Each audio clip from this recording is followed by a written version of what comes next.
dilim ng gabi, darating na naman. Sa paghimlay mo, isip mo'y naglalakbay, nakatanaw sa kawalan. Lumipas na naman ang isang araw sa buhay, takbo ng buhay mo'y di mo na mamalaya. Sa bawat sandaling darating at papanaw, ang buhay mo'y tila parang kulang. Kayamanan at lahat ng kalayawan, wala pala itong kabuluhan. Kung si Kristo ay wala pa sa iyong buhay, para kang isang tupang ligaw. Malapit na naman lumubog ang araw, dilim ng gabi, darating na naman. Sa paghimlay mo, isip mo'y naglalakbay, nakatanaw sa kawalan. Lumipas na naman ang isang araw sa buhay, takbo ng buhay mo'y di mo na mamalaya. Sa bawat sandaling darating at papanaw, ang buhay mo'y tila parang kulang. Kayamanan at lahat ng kalayawan, wala pala itong kabuluhan. Kung si Kristo ay wala pa sa iyong buhay, para kang isang tupang ligaw. Kayamanan at lahat ng kalayawan, wala pala itong kabuluhan. Kung si Kristo ay wala pa sa iyong buhay, para kang isang tupang ligaw. Kayamanan at lahat ng kalayawan, wala pala itong kabuluhan. Kung si Kristo ay wala pa sa iyong buhay, para kang isang tupang ligaw. Para kang isang tupang ligaw. Para kang isang tupang ligaw.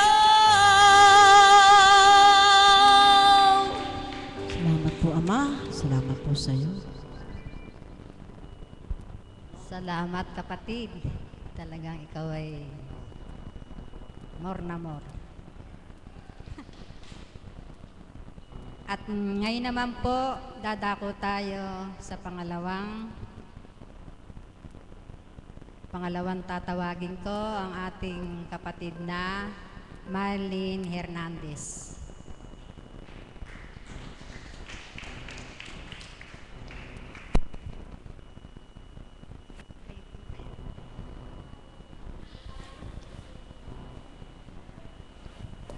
Purihin ka, O Diyos, napakabuti mo. Kailangan ipagsigawan ng iyong kadakilahan ang iyong banal na pag-ibig, sapagkat kayo, O Diyos, ang papurihan at pasalamatan sa mga oras na ito. Salamat po, Ama.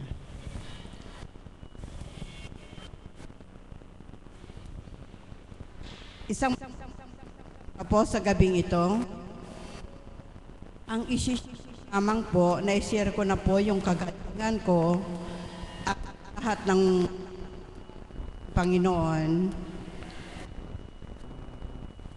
Iba pala pag talagang ang banal na Espiritu ang kikilos sa buhay mo. Sapagkat tuwing umaga po na binubuksan ko yung tindahan at bago ako gumawa ng lahat ng bagay, dumudulog muna ako sa Panginoon. Para bang may nagsasabi na parang may kulang sa buhay ko pag hindi ako dumulog sa isang bakanting kwarto sa aming bahay. Dumudulog muna ako at hinihingi ko sa Kanya ang patnubay, at sa maghapong yun ay nawa ang magawa ko ay ang Kanyang kalooban. Iba talaga pala pag kumilos ang banal na Espiritu sa iyong katauhan. Sapagkat oras na pagtawag ng mga bandang 3:00, para bang may nag-uutyok na pumunta ako sa isang kwarto para basahin yung may libro na binigay sa akin dito sa Divine of Mercy. Para pong may kulang. Kaya tumitingin ako sa oras. Bandang 3:00, nakapasok na po ako sa kwarto ko. At dinadasal ko na po yung prayer ng 3:00. Humihingi ulit ako ng patnubay at gabay. At talaga pong iba po yung pagkilos ng banal na Espiritu pag siya po lagi ang mauna sa iyong buhay. Hindi ko po maipaliwanag talaga ang kabutihan ng Panginoon. Para kung pagdating po ng Miyerkules ng gabi, Sabado ng gabi, para bang nakikita ko yung mahal na apo. Para bang nakikita ko lagi na nagpipreach, inahayag ang kabutihan ng Diyos. At talagang yung paa ko po, iba na po yung gusto ng paa, talagang pumunta dito. Kaya sabi ko, iba ang pagtanggap mo sa banal na Espiritu na siyang kikilos sa buhay mo. Hihingin mo sa Panginoon na siyang manguna, parang hindi ka makagawa ng labag sa kalooban ng Panginoon. Napakabuti niya, napakadakila. Para bang itinutuwid ang landas mo. Maraming naninira, pero hindi po yun pinapansin ng puso ko. Maraming nagsasabi na lagi kang nawawala pagdating ng Miyerkules. Hindi ko po pinapakinggan yun sapagkat ang punta ko, itong banal na lugar na ito. Maraming salamat sa ating dakilang Yahweh. Tuloy-tuloy ang pagbabago ng buhay ko at tuloy-tuloy na siya ang una sa buhay ko. At sa ganun ay meron akong patnubay at gabay sa ating Panginoon. Maraming salamat po at yun lamang po.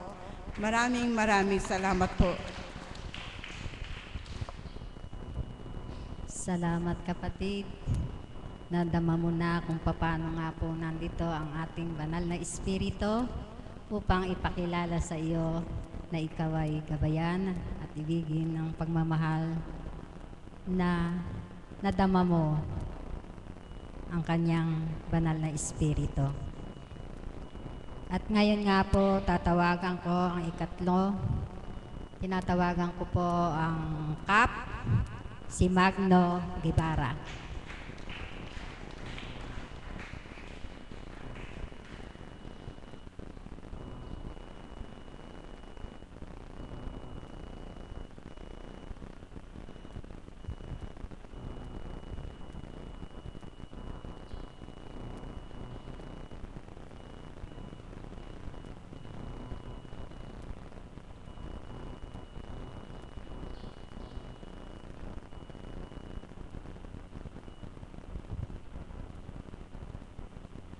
Magandang umaga po sa gabing ito.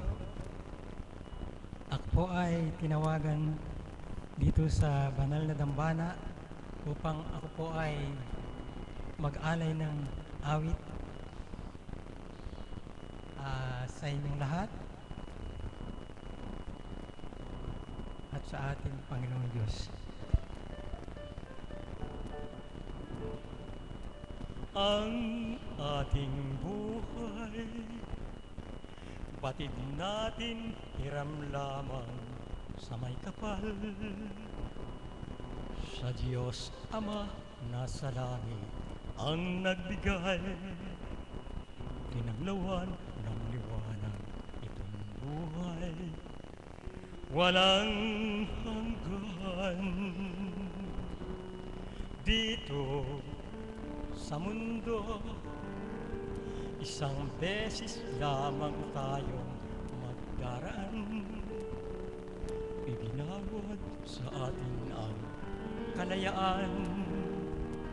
Bawat isa may kanya-kanyang hangganan. Sa ating buhay, sa ating buhay, ang buhay na hiram ay lilisan. Hindi natin alam kung kailan magwawakas sa mundong ibabaw. Habang may buhay, paghandaan, mamuhay tayo sa kabutihan. Kailan pa man dito sa mundo, isang beses lamang tayong magdaraan. Iginawad sa atin ang kalayaan. Bawat isa may kanya-kanyang hangganan. Sa ating buhay, sa ating buhay, ang buhay na hiram ay lilisan. Hindi natin alam kung kailan magwawakas sa mundong ibabaw. Habang may buhay, paghandaan, mamuhay tayo sa kabutihan. Kailan pa man, walang hanggan. Salamat po. Salamat, kapatid. Bago ko po tawagin ang ating mami, tinatawagan ko po ang ating kapatid na Marie.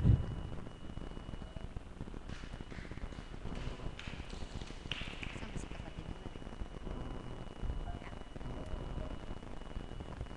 Akala ko naligaw lang.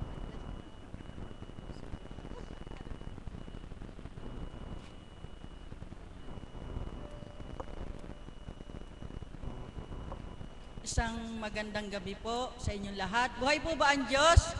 Palakpakan po natin ang buhay na Diyos. Bagamat tayo hindi pa napuno ang ating upuan, subalit purihin natin ang ating Panginoon sapagkat mapalad tayo at tumugon sa kanyang panawagan, sa kanyang banal na dambana. Palakpakan po natin ang ating mga sarili. Salamat po sa ating Panginoon sapagkat pinahintulutan na naman po niya na makapagbahagi ako sa gabing ito upang ang kanyang kadakilaan sa bawat araw, sa bawat sandali ay tunay na pinapadama sa bawat anak niya na tuwirang kumikilala sa kanyang kalooban. Amen po ba? Palakpakan po natin ang buhay na Diyos. Mga ilang araw na po, parang iba po ang pakiramdam ko sa aking sarili sapagkat pag tumititig po ako sa sunlight o sa liwanag, sumasakit po ang aking mata. Bali, hindi na po ako makatagal tumitig, saka po medyo lumiliit na yung letra ng mga words na hindi ko po masyadong makita. Subalit, sabi ko nga, sa patuloy at patuloy na ang bawat isa po kasi sa atin na tumanggap na ng Espiritu, mayroon po tayong pakikipagniig sa ating Panginoon. Amen po ba? Kung ano man ang nagaganap sa ating buhay, ito ay lagi nating tinatanong sa Kanya kung anong marapat nating gawin at kung ano ang nagawa natin kung bakit minsan nangyayari sa atin yon, siguro dahil sa ating kababayaan. Amen po ba? Inaamin ko po na naganap sa akin sa aking mata sapagkat naging abusado ako sa paggamit ko sa aking mata, lalo-lalo na po sa cellphone. Yung masyado ilaw na umano direkta sa aking mata, nakakaano po pala ng radiation. Nakakasira po ng ating mata, yung radiation ng mga cellphone at saka mga laptop, mga ganyan.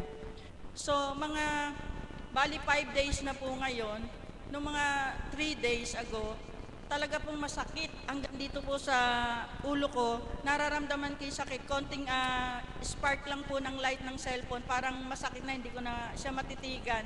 Tsaka medyo lumalabo. Nagnilay po ako sa aking sarili. Sabi ko, Panginoon, alam ko po na naganap to sa akin sapagkat inaabuso ko ang mata na pahiram mo sa akin. Hindi ako marapat na sa tuwin ay nakatitig sa maliwanag na bagay sapagkat ito ang nagiging sanhi upang masira ang aking mata. Subalit napakabuti ng ating Panginoon sa pamamagitan ng liquid na ipinapatak sa aking mata na aksibal. Yun po ang nagbigay liwanag uli sa aking mata at tuluyan po, bali 3 days na po, unti-unti pong bumabalik sa normal. Palakpakan po natin ang buhay na Diyos. Sa dating buhay po, kung wala tayo sa ating Panginoon, siguro po yung ganung bagay, masyado na tayong matatakot sa ating sarili at iisipin na natin na kung ano na mangyayari sa atin, mabubulag na tayo, bakit ganito. Subalit, purihin at dakilain ng ating Panginoon dahil sa ating Apo Kunching na kanyang kinalugdan, ibinibigay niya ang aral upang malaman natin ang marapat sa ating buhay. Amen po ba? Kung marami lang po kayong nakikinig sa bawat mensahe ng Banal na Espiritu sa ating mahal na Apo Kunching, ano man ang nararamdaman nyo sa inyong buhay, mayroon pong kalutasan sapagkat ibinibigay ang aral sa atin. Palakpakan po natin ang buhay na Diyos. Kaya po, sa aming pong mga alagad, marami po kaming pagdalisay na pinagdaraanan sa buhay. Hindi lang po nyo nahahalata sapagkat inaasahan po namin ang ating Diyos na buhay na hindi kami pababayaan. Amen po ba? Sapagkat sa bawat araw, sa bawat oras ng ating buhay, sabi nga, habang nalalapit ka sa ating Panginoon, mas lalong malapit ang kalaban sa atin. Sapagkat inaagaw niya tayo sa ating Panginoon na bumalik tayo sa nating buhay, sa dati nating buhay. Subalit, dahil sa matibay nating pananalig at pananampalataya sa araw-araw nating kinig sa banal na mensahe ng Banal na Espiritu sa katauhan ng ating mahal na Apo, iyon ang nagbibigay katatagan sa bawat isa sa atin. Amen po ba? Palakpakan po natin ang buhay na Diyos. Kaya po, purihin at dakilain ang ating Panginoon. Ngayon po, 5 days na yung mata ko, yung eyes ko. Subalit, okay na po siya. Okay na yung vision ko na talaga pong kahit na tumitig ako sa cellphone, normal na po siya. Kaya po masayang-masaya ako at pinupuri at pinasasalamatan ko ang Panginoon sa tuwin na sa aking buhay sapagkat binibigyan man niya ng pagdalisay o pinahihintulutan niya ang pagdalisay sa bawat isa sa atin. Subalit, kung tayo ay tuwirang mananahan at mananalig sa kanyang salita, walang imposible na hindi natin makakamtan ang solusyon sa ating mga problema. Amen po ba? Palakpakan po natin ang buhay na Diyos. Kaya po, maliit man na bagay kung sasabihin, subalit, kung pababayaan natin to ay isang napakalaking bagay. Amen po ba? Sapagkat sabi nga, saan ba nag-uumpisa ang isang maliit na bagay, ang isang malaking bagay? Di po ba sa maliit? Kaya po tayo, ano man ang dalahin natin sa buhay, maliit man to, umpisahin na natin tong ayusin sapagkat meron tayong kasama sa pag-ayos ng bawat pagdalisay na dumarating sa atin. Iyon ay ang Diyos na pinupuntahan natin sa dakong ito, ang Banal na Espiritu na sa tuwin ay nakatunghay sa bawat isa sa atin. Ang nais lamang ng ating Panginoon, magpakatapat tayo sa Kanya, isuko natin ng buong buhay natin sa Kanya at tanggapin natin ang ating pagkakamali sa ating buhay at 100% sigurado makakamtan natin ang ating mga minimithi sa ating buhay. Amen po ba yon? Palakpakan po natin ang buhay na Diyos. Sabi nga po, walang hindi makukuha sa lagi nating pananalangin. Yung pangungulit natin, minsan may hinihingi tayo sa ating Panginoon na pakiramdam natin, hindi tayo pinagbibigyan o hindi tayo naririnig. Subalit, huwag natin siyang tanungin kung bakit hindi pa natin ito nakakamtan. Kundi tanungin natin ang ating mga sarili, Panginoon, ano pa po ba ang kailangan kong gawin upang ang idinudulog ko sa iyo ay makamtan ko ang kasagutan? Sapagkat minsan po, may mga bagay tayong hinihingi sa ating Panginoon, subalit yung hinihingi natin ay hindi po pala tayo karapat-dapat pagbigyan sapagkat yun na ikasasama natin. At ayaw ng Panginoon, mapariwara tayo o maging masama ang kahihinatnan kaya hindi sa ating pinagkakaloob. May mga bagay naman po na minsan kahit nandiyan na hindi pa natin makamtan sapagkat may gusto pang mangyari ang Panginoon na baguhin tayo sa ating mga sarili. May gusto pa siyang isuko tayo upang ganap na pag binigay na sa atin ang mga bagay na yon, alam niya na pag binigay sa atin yon, maganda ang kahihinatnan niya nang ibibigay sa atin. Amen po ba? Palakpakan po natin ang buhay na Diyos. Kaya po mga kapatid, ano man ang dalahin natin sa ating buhay, ano man ang pinagdadaanan natin sapagkat tayo nga ay tao pa, andito pa sa mundo, may kanya-kanya tayong suliranin sa bawat araw na dumaraan sa atin. Subalit, manalig lang tayo sa ating Panginoon na hindi niya tayo pababayaan. Magpakatotoo lang tayo, manalig, manampalataya at gumawa ng mabuti sa bawat araw. Walang imposible na hindi natin kakamtin ang ating mga minimiti. Isang magandang gabi po sa inyong lahat. Salamat po. Katotohanan, wala pong imposible sa Panginoon na sa bawat oras at gabay niya ay siya'y nakatunghay. Salamat kapatid. At ngayon nga po aking tatawagin ang aming kamahal-mahalang Mami na siyang nagbibigay sa amin ng inspirasyon kung paano nga po kami binibigyan ng kaligayahan at pagmamahal sa amin. Salamat, Mami. Salamat po, Ama, muli sa pagkakataong ito na ibinahagi mo upang maghayag na iyong kabutihan, na iyong kagandahang loob sa pamamagitan na iyong kinalugdan ng aming mahal na Apo Kunching, na sa amin ay binigay mo upang matutunan ng iyong kabanalan. Amen. Buhay po ba ang Diyos? Bago po ako magsimula, nais ko lang pong batiin ang aking kapatid sa New Zealand, kapatid na Henry. Happy Father's Day, happy birthday din po bukas. Alam ko po na ngayon ay nanonood ka at nag-aabang kayo. Kaya sa kalooban ng Ama, maraming salamat.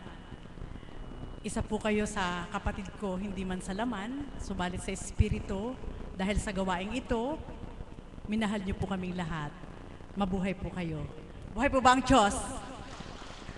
Nais ko lang pong bigyan ng emphasize ng tutok po ng inyong mga isip at ng ating puso po yung bawat kaganapan po sa bawat araw na sa aking pagninilay, kapag tayo po ay may dinadala sa ating sarili, sa ating buhay, makikita po sa aura ng ating mukha. Amen po ba yun?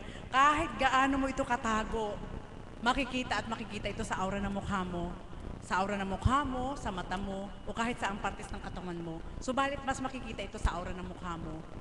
At yan po ang aking napagnilayan sapagkat sadyang hindi maitatago na ikaw mismo sa sarili mo kapag nagsusuri ka, mababatid mo kung kailan ka puspos at mababatid mo rin kung kailan ka na mas lamang sa iyo yung pagkatao. Amen po ba yon?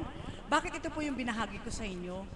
Sapagkat sa paglipas po ng mga panahon sa dahong ito, samot-sari na pong mga pasanin ang dinadala ng bawat isa. Mag-iisa pong kapatid ninyo bilang kapatid na Marisa, naroon po yung kaukulan na wala ka talaga ibang paghuhugutan ng lakas kundi ang Diyos. Amen po ba yon? At napagtanto ko po na kapag ipinahintulot ng ating Panginoon na dalhin po natin yung problema, may makita man sa aura ng mukha mo, naroon pa rin sa dulo ng puso mo yung galak na nag-uumapaw na hindi mo man maibsan bilang pagkatao, subalit may wika, may pahatid ang Ama sa isip at puso mo kung paano kanya pagagalakin. Amen po ba yon? Sa madaling salita po, hindi sa mga bagay na material maiibsan upang gumanda ang aura mo. Buhay po ba ang Diyos? Kundi may problema ka, hindi mapapantayan ng material. Amen? Sapagkat may problema ka, may makamtan ka man ng material, yung problema mo hindi mo pa rin maaalis. Amen? Kaya mga kapatid, nagnilay po ako. Sa mga papagitan po ng Diyos Ama, Diyos Anak, Diyos Espiritu Santo, tatlo po yan. So kung paano po ipinahayag ng Banal na Espiritu po kanina na ibinigay ng Ama ang partisyon sa bawat anak niya, kung paano yung kaukulan na siya mapaglingkuran at paano rin po yung sa mga mahal sa buhay. Subalit wag pong ipalalamang yung sa Kanya. Kumbaga, ipalalamang natin yung sa Kanya, wag nating ipantay doon sa paglilingkod natin bilang tao. Kailangan mas mataas yung sa Ama. Yun po yung kaukulang mensahe ng Banal na Espiritu po kanina. Alam niyo po, nagnilay po ako. Sa tatlong persona po na yan, Diyos Ama, Diyos Anak, Diyos Espiritu Santo, may kaakibat din po silang gampanin sa buhay natin. Amen? At pinag-isa po ito na hindi natin po nasaksihan kung paano tumupad ang Ama noong unang panahon. Subalit sa pamamagitan po ng Banal na Espiritu sa katauhan ng ating mahal na Apo Kunching, binabaybay po niya ang kaganapan noong unang panahon. Amen po ba yun? Buhay po ba ang Diyos?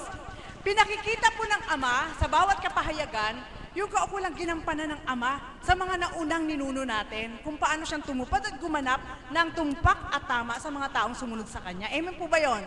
At ng panahon po ng Jesus, ito po hindi isang pangalan, pag ninilay po ko po ito yung tatlong persona na yan, may ginampanan din po ang Jesus kung paano siya ibinigay ng Ama, kung paano po siyang tumubos ng kasalanan na hindi ginampanan ng Ama. Amen po ba yun?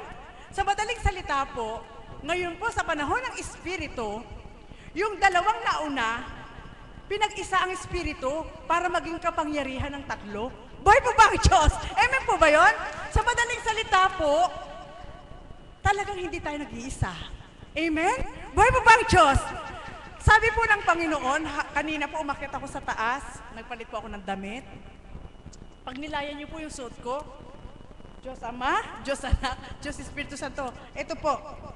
At si Apo Kunching at ang Mama Mary, ano po?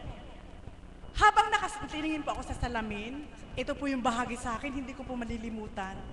Anak, pag nilayan mo ang buhay nyo, pagmasdan mo ang aura mo, diyan nakikita kapag ikaw ay puspos, kung ikaw may dinadala, kahit anong tago, ikaw mismo ay makakakilala kung anong naiba sa itsura mo kapag may dinadala ka.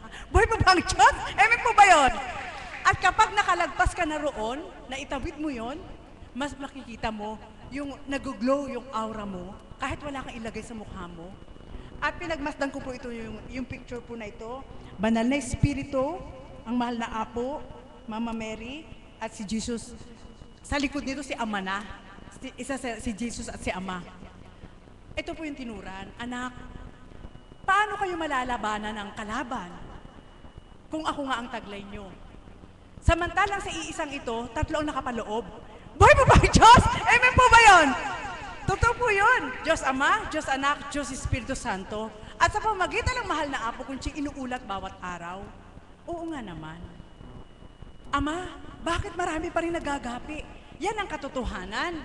Kaya maraming nagagapi sa kabila, nag-iisa lang si Satanas sapagkat umaayon ang katawan nyo. Buhay po ba ang Diyos? Amen po ba yun? Totoo po yun. Kung hindi po aayon ang katawan at hindi natin tatanggapin si Satanas, hindi tayo magagapi ng kalaban. Buhay po ba ang Diyos? Sapagkat tatlo. At hindi po pinahintulutan ng Ama na tayo ay parang mga manghuhuli ng tutubi sa panahon ngayon.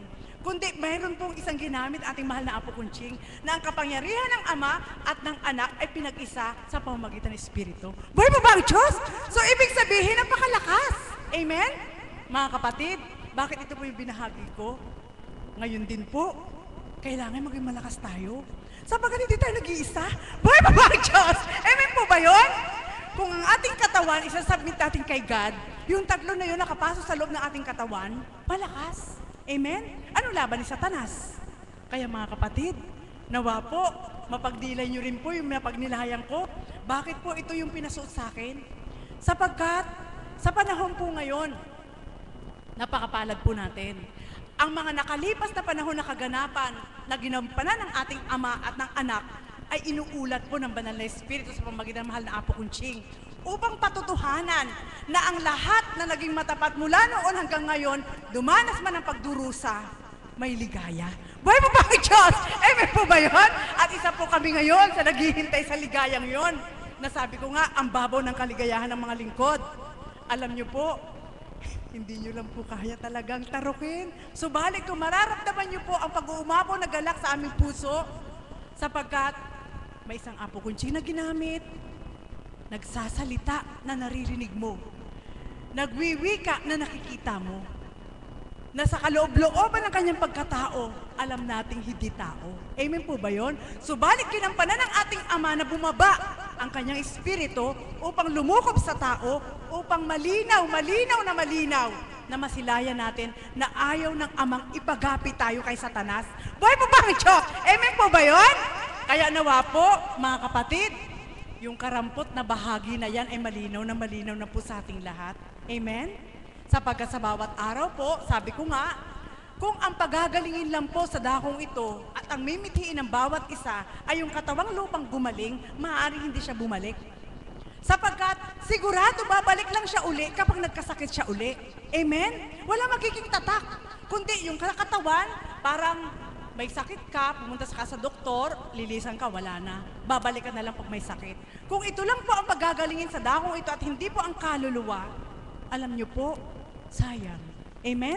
So, balik sa dakong ito, ang pinakamimithi ng banal na espiritu ay napakalinaw upang doon ay tanggapin po natin ang Ama, Anak at Espiritu Santo sa katawan nating mahal na Apo Kunching, sapagkat ang layo ng Ama ay huwag tayong magapi ni Satanas. Buhay po ba ang Diyos? Amen po ba yun? Napakalinaw po.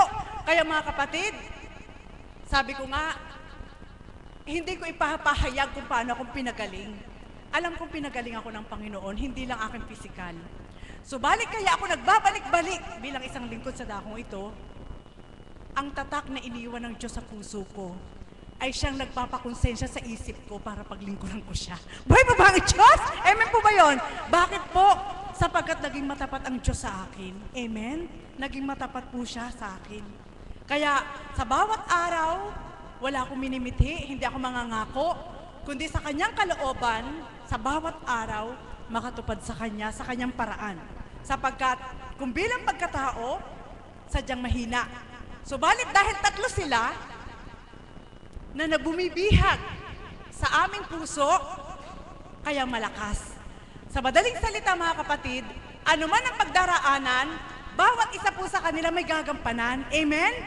Kung halimbawa po, ang problema ko ay hindi kaya ng Ama, may Kristo. At kung hindi nilang dalawa kaya, may Espiritu.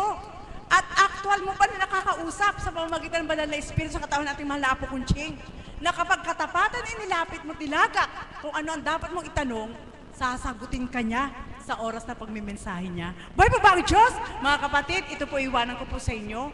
Nawa po, ito po ang pinakamahusay na sandata na ating panghawakan. Sa maraming nagaganap, ating nasisilayan, naririnig, walang ibang sandata. Hindi tayo maaaring gumanap doon sa sinasabi na get ready, maging handa. Kailangan meron kang flashlight sa oras ng bagyo na walang ilaw. Kailangan meron kang pagkain sa oras ng dilubyo. Hindi po. Kailangan ang ihanda po natin na tanggapin ay ang pinakamahusay na sandata sa Diyos Ama, Diyos Anak, Diyos Espiritu Santo, sa katauhan nating mahal na Apo Kunching ay nag-uulat sa ating lahat upang ang kaligtasan ng bawat isa ay ating makamtan. Muli, magandang umaga po sa inyo sa gabing ito.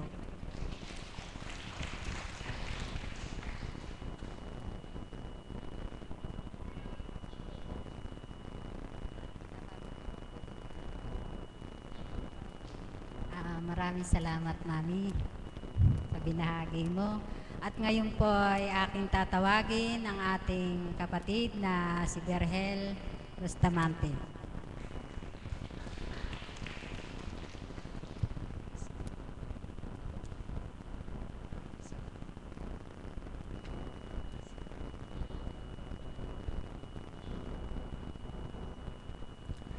Isang mapagpalang umaga po sa ating lahat sa gabing ito. Magandang umaga po sa inyong lahat. Kumusta po ang mga anak ng Diyos? Mabuti po, inaantok na po ba kayo? Hindi po, gising pa po ba kayo? Lahat nga po ng gising pumalakpak para sa ating Panginoon. Itaas nga po ang kamay ng lahat ng mga may biyaya ng natanggap. Itaas po ang kamay ng lahat ng inaantok. Ay, inaantok na po ba kayo? Hindi pa po. Muli po mga kapatid, palakpakan natin ang ating Panginoon. So ipagpaumanhin po ng bawat isa, kung medyo humaba po ang ating bahaginan, malakas lamang po ang udyok sa aking kalooban na purihin at pasalamatan ang ating dakilang Ama, Anak at Espiritu Santo sa muli kahiwagaan at milagro na sa amin ay kanyang ipinagkaloob. Kagabi po, araw po ng vigil naming mga kabataan, so Sakawan 11 po at Sakawan 12. Sa amin pong pagbibigil, ang tinalakay po namin ay yung pagpapatigil ng ating Panginoon sa bagyo. So binigay po namin yung pagninilay sa mga bata kung dumaan na ba sa punto ng buhay mo na takot ka. At doon sa takot mo, biglang kumilos ang kapangyarihan ng Diyos at nagkaroon ng kaligtasan tulad ng bagyo, inutusan ng hangin at ang alon at tumigil ang bagyo. Amen po ba? So ang naging pagbabahaginan po namin yung mga pagkakataon po na takot na tayo. Subalit ang lahat ng takot na iyan, nang tayo ay nagtiwala at tumanggap sa ating Diyos na buhay, malayang kumilos ang kanyang kapangyarihan at ang kahiwagaan ay ating nakamtan. Eto na po, pag uwi po namin, bago po kami umuwi, pinauwi muna po yung mga kabataan. Sabi po ni kapatid na Princess, tumawag si Tita Jazz tinatanong kung pauwi ka na. Subalit wala po siyang sinabi, bilang alagad po, nakadama po ako kagad ng may nagaganap sa aming tahanan. Habang nasa daan po, walang ginagawa kundi po ang makipagkwentuhan at dumulog po sa ating Panginoon. Pag uwi po namin ng bahay, habang pinaparada po yung aming sinakyan, nakita ko po na napakaraming tao doon po sa aming terrace. At ang aking pong kapatid na bunso, ang aking pong kapatid na babae, ay basang-basa po, at si kapatid na Jassel po at yung mga kaibigan po ay naroroon. At nawalan po pala ng malay ang aking kapatid sa basketballan. Bilang isang tao po, kinakapa ko po yung damdamin ko. Aaminin ko po, nagkaroon po ako ng damdamin na parang gusto po akong agawin at mataranta dahil namamanhid na po ang buong katawan ng aking kapatid at hirap na hirap po siya sa paghinga. Idinatal po sa aking kaisipan ang hinatol ng mahal na Apo Conching, ang asin po na ihahalo sa maligamgam na tubig. Ibababad po ang face towel at ililagay ko po yun sa sikmura at hinilamusan ko po ang aking kapatid. Nung makita ko na po na ang aking kapatid ay hirap pa rin sa paghinga, inapuhap ko na po ang cellphone ni Tita Jazz at tinawagan ko po ang ating minamahal na Apo Conching. Marami pong pagsubok, 4 na kontak po sa mahal na Apo Conching, hindi po kami magkarinigan. Subalit sa isang pagkakataon ay binagay ng Ama, bigla po kami nagkarinigan at nagkaunawaan. Palakpakan po natin ang ating Panginoon. Aral, tumatawag ka ba sa Ama? At sa palagay mo hindi ka pinakikinggan, huwag kang sumuko. Tulad ng cellphone na walang signal, baka sa oras ng pagtawag mo, ang puso mo ay walang laman na pananalig at pananampalataya. Subukan mo pa sa pangalawa, baka may signal na, kaya lang mahina pa. Subukan mo ulit sa pangatlo, baka kalahati na yung signal. Pero kapag binuo mo ang puso mo sa pananalig at pananampalataya tulad ng cellphone na puno na ang signal, makakausap mo na at tutugunin ka na ng Diyos. Tulad ng naganap sa ika-4 na pagkakataon, nagka-signal, nakausap ko ang ating minamahal na Apo Conching. Palakpakan po natin ang ating Panginoon at purihin ng Ama ang sabi po ng mahal na Apo, anak, gawin mo ang ganito. Kung ano po'y pinadatal sa akin, yun po ang sinabi ng mahal na Apo. At eto po, mga kapatid, ang walang tugot po na pagbuga ng mga asid ng aking kapatid, ang hirap sa paghinga, kapag po pala tapat tayo na ng palataya, nandyan ang Diyos, di niya po tayo pababayaan. Bakit po hindi makakilos ang Diyos sa ating mga buhay? Kasi gawa ka ng gawa eh. Pinipilit mo yung sarili mong gusto. Kung pipilit mo yung sarili mong gusto, paano uubra yung gagawin niya sa buhay mo?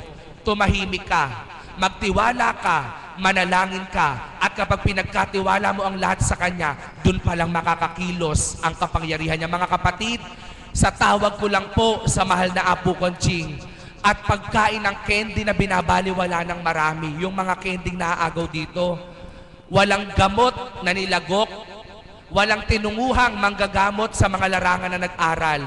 Salamat sa Ama, oras na nakausap ko po ang mahal na Apo Conching, tumugot ang pagsusuka ng aking kapatid, gumaling ang kanyang karamdaman, at muli nanumbalik ang kanyang kalakas. Palakpakan po natin ang ating Panginoon, at sabi ko po, Ama, ito yung mga biyaya at pagpapala na aming benepisyo nang dahil sa paglilingkod namin sa iyo.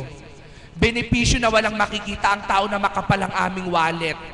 Benepisyo na walang makikita ang may nakasukbit kaming mga ginto na maaari kaming hold upin. Wala. Subalit, ang mga biyaya at pagpapalang kaloob ng Diyos, mga kapatid, ang buhayin ang pamilya mo, ang pagalingin ang pamilya mo, ang may galak ang puso mo, at payapa ang kalooban mo.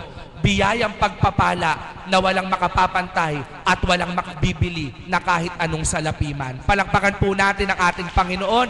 Kaya po, ibinabalik ko ang walang hanggang papuri at pasasalamat sa Ama sa muli kagaling ay pinagkaloob sa kapatid ko. At eto pa po, hindi pa po natapos.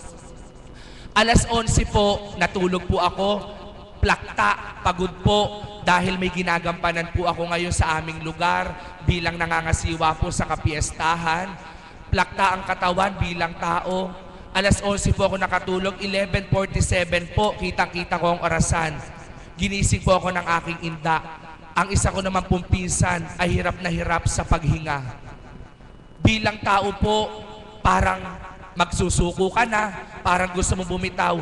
Subalit na dyan ang panawagan ng Diyos, anak, sulong, lumaban ka, di kita pababayaan. Alam niyo po mga kapatid, pinahaplos sa akin ng Panginoon sa noo at sa ilong ang aking pinsan. Diyos Ama, Diyos Anak, Diyos Espiritu Santo, mahal na Ina, at sa pangalan ng aming mahal na Apo Conching, dadaloy ang hininga. Purihin ang Ama, paglagok ng tubig, gumaling ang aking pinsan. Palakpakan po natin ang ating Panginoon. Kung dito po sa mga pinto, ang padlock, kailangan may susi para mabuksan.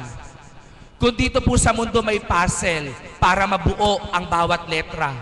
Sa kapatirang Divine Mercy, upang maging mabisa ang pananalig at pananampalataya mo, upang dinggin ang kahilingan mo, sambitin mo sa pangalan ng Diyos Ama, Diyos Anak, Diyos Espiritu Santo.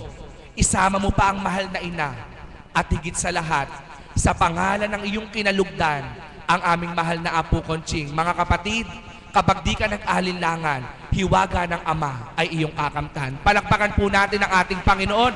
Ang mahal na Apo po, ayaw niya po sabihin na isama niyo yung pangalan ko sa panalangin. Subalit, maliwanag pong nakatala sa banal na kasulatan, O Diyos ni Abraham, ni Isaac at Jacob na hinirang.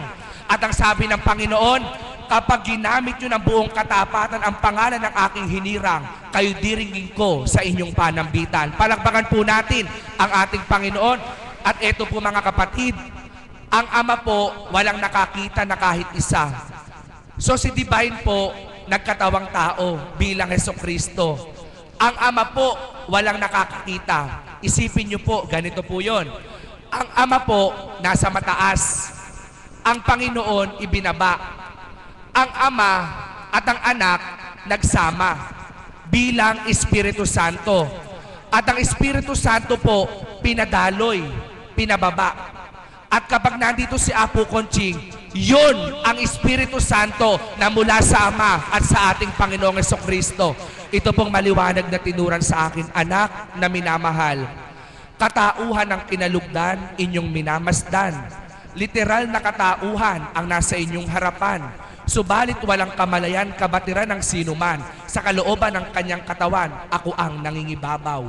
Kaya po, sabi ko nga po kaming mga alagad, opo, may espiritu kami. Dahil pag wala kami espiritu, wag niyo po kaming tawaging alagad, alagaw. Subalit ang espiritu po na paggamit sa amin parte lang. Halimbawa po ako, ginamit ako magpahayag. Ginamit ng espiritu, parte ng aking bibig at isip. Pag pinahaplos po kayo sa akin ng espiritu, dinaluyan yung palad ko.